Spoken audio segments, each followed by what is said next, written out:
Hey, my name is Undine. I make videos about minimalism and mindfulness in the digital age, and today's video is going to be about why I don't have a bed, or at least people keep telling me that I don't. I very much think that I do, because otherwise what am I sitting on right now, right? Okay, so I hope this video helps you to find out whether or not this way of sleeping is for you, and I also want to share my story, how I got rid of my bed, or why I never had one really.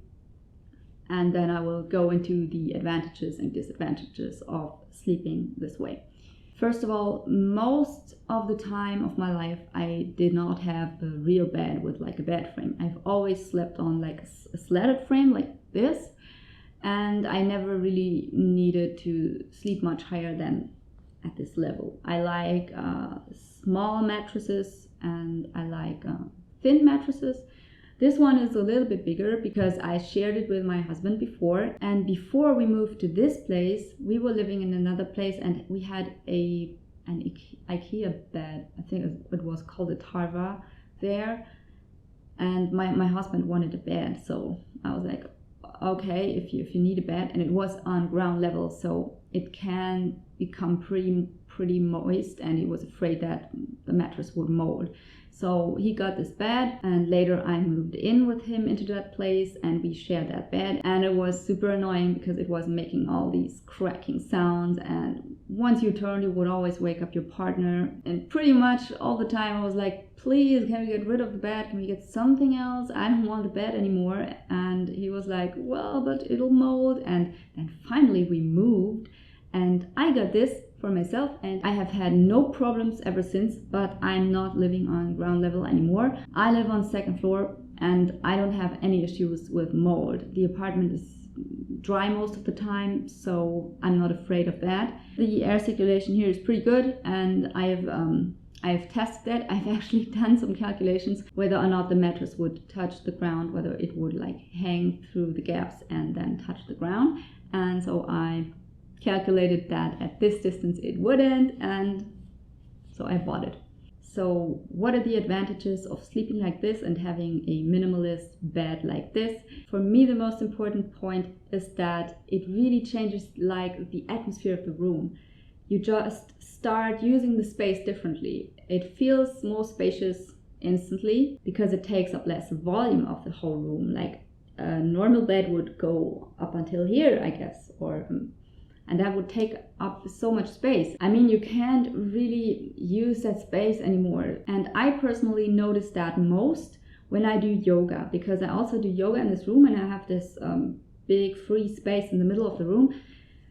And it is such a nice feeling to be able to stretch like everywhere. There is nothing I can hit my foot on, which was also a big point with my old bed, because I was always hitting some part of my body there. Another thing about it is that it feels a little bit more grounded.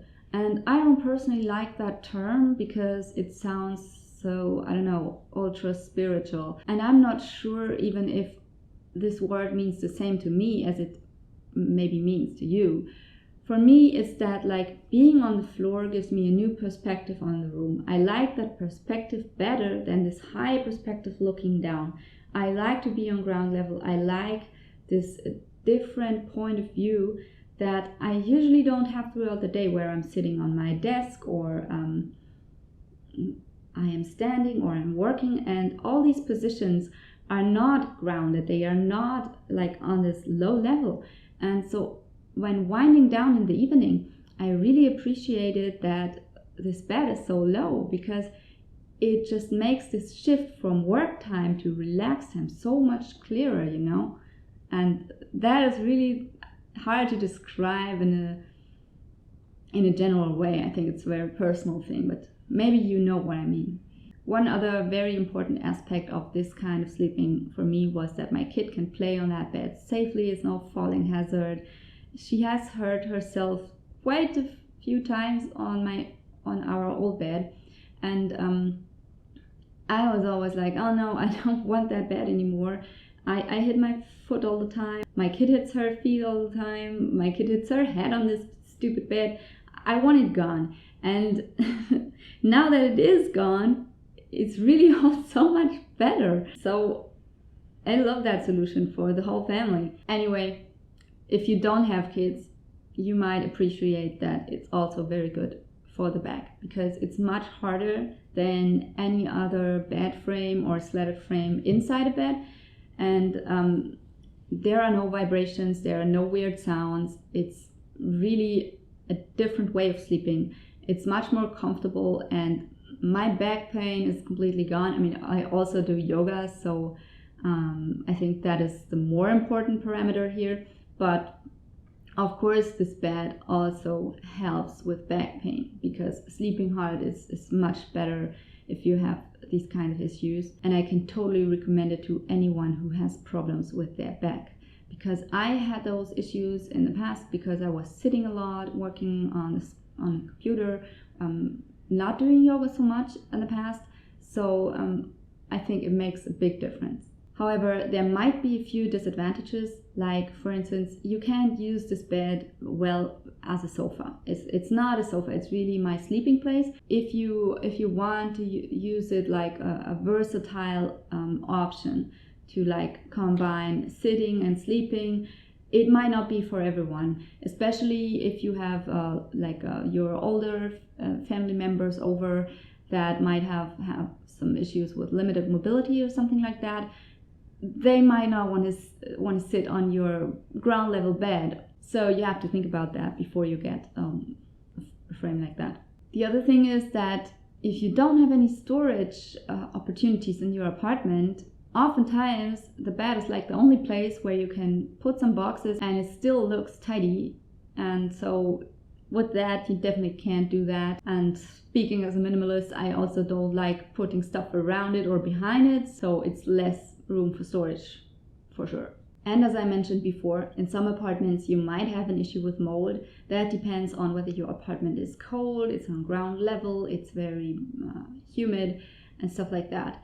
If you are living high above ground level in like the first, second floor and so on, your apartment is warm and dry, you don't have any walls that go to the outside, then it's very unlikely that it's going to mold. And you just have to make sure that the space here between those slats is big enough that the air can circulate, but not so that the mattress touches the ground. And that depends on your weight, the softness of the mattress, and how thick the slats are. Okay, I think that was all of my advice on the bed question that I can think of right now. If you have any more questions or uncertainties, then let me know in the comments and I will hopefully help you with that. And well, that's it.